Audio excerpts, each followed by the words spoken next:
Tani më mund të konstatojmë një fakt që kemi devalvim shoqëror, pra veprimet psikologjike, ekonomike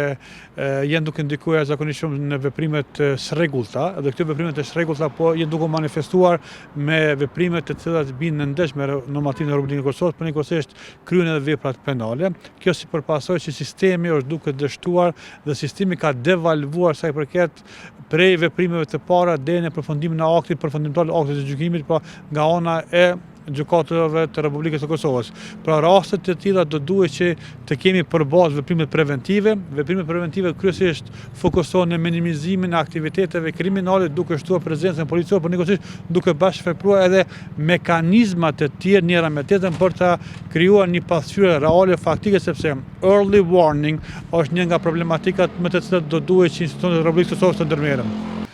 Pra, modus operandi i veprimet më hershme praktikohet dhe aplikohet në veprimet të ardhshme. Pra në qoftë se sistemi gjyqësor i Republikës së Kosovës, sistemi prokurorial dhe policia e Kosovës nuk e kanë një pasqyrë të qartë se cilat veprime të modus operandeve përdoren shpesh për të kryer veprat penale. Pra, edhe ndaj të cilat nuk merren masa konkrete adekuate, ajo më pastaj shërben si veprim dhe si ado që veprimet e tjera kriminale të ndërmerren pikërisht në netën rrugës që kanë ndodhur më herët dhe mund të ikën edhe përgjegjësisë penale për veprimet e tjera sepse nuk kanë sanksionime për një gjë të tillë. Prandaj këtë do duhet të jetë fokusi